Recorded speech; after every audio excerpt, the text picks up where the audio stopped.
तर नमस्कार मंडळी, मी तुमचा लाडका छोट्यान स्वागत आहे एका नवीन मिनी ब्लॉगमध्ये. तर मित्रांनो, मस्तपैकी रेडी वगैरे होऊन निघलो होतो आम्ही सकाळ सकाळ कॉलेजला जाता भेटला आम्हाला डिगू शेट म्हणलं चला चहा पाजवतो. मग काय डिगू शेटने आम्हाला चहा वगैरे पाजवला. त्याच्यानंतर आले होते आपले बाकीचे मित्र, त्यांना घेऊन आपण आलो कॉलेजमध्ये. गेलो पुढं बाथरूममध्ये, मस्तपैकी बाथरूममध्ये शूट बीट केला. तोपर्यंत आपलं झालं होतं प्रेझेंटेशन झालं. मग काय अभिषेकने प्रदीप भाऊने त्यांचं प्रेझेंटेशन एकदम व्यवस्थित पार पाडलं होतं. मग आला होता आमच्या ग्रुपचा नंबर. मस्तपैकी ग्रुपला स्टेजवरती घेऊन उभा केलं. मॅडमला म्हणलं मॅडम प्रेझेंटेशन वगैरे होतच राहील, आधी तुम्ही मला सांगा मी दिसतोय कसा. मॅडम मला एकदम भारी दिसतोय, चला आता टाइमपास न करू, प्रेझेंटेशन दे. आणि आम्ही प्रेझेंटेशन असं भारी दिलं ना की जे की तुम्ही आमच्या तोंडावरून एकदम सिंपल पद्धतीत समजू शकता की आम्ही प्रेझेंटेशन दिलंय कसं. आणि त्यातल्यात मॅडम पण एकदम फ्रेंडली होत्या, त्याच्यामुळे आम्हाला काही टेन्शन नव्हतं. मग काय मस्तपैकी आम्ही चष्टा मस्करी प्रेझेंटेशन दिलं. दुसऱ्या ग्रुपचे थोडेफार प्रेझेंटेशन बघितलं ना आलो आम्ही जेवण करायला. जेवण वगैरे केलं, मस्तपैकी गाडी उचलली निघलो होतो बाहेर कशासाठी तर आपल्या एका मित्राचा होता बर्थडे. मग काय मस्तपैकी बेकरीत वगैरे आलो, केक वगैरे सिलेक्ट केला, पैसे वगैरे देऊन मस्तपैकी दुर्गा कॅफेत पोहोचलो. दुर्गा कॅफेत पोहोचतात लगेच आपल्या प्रदीप भाऊनी सगळा केक वगैरे खोलून मांडलाच होता. मग काय आपले सगळे मित्र परिवार बसला होता. मग साहेबरावला केलं उभा, म्हणलं घे तू केक कापून, आम्ही म्हणतो गाणं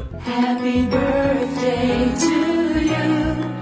Happy birthday to मस्त बर्थडे वगैरे सेलिब्रेट करून झाला होता. मग साहेबरावने आपल्याला मागितलं होतं थोडं नाश्ता वगैरे केला आणि बाहेर निघल्या बरोबर आपल्याला दिसली अननसाची गाडी. मग काय अननस दिसलं ना, आपण ते खाल्लं नाही असं कधी होऊ शकत नाही. मस्तपैकी एक अननस पार्सल घेतलं ना आलो आपण. तर चला मित्रांनो, आजचा हा मिनी ब्लॉग तुम्हाला कसा वाटला, आवडला असेल तर लाईक फॉलो नक्की करा आणि भेटूया अशा एका नवीन मिनी ब्लॉगमध्ये. धन्यवाद.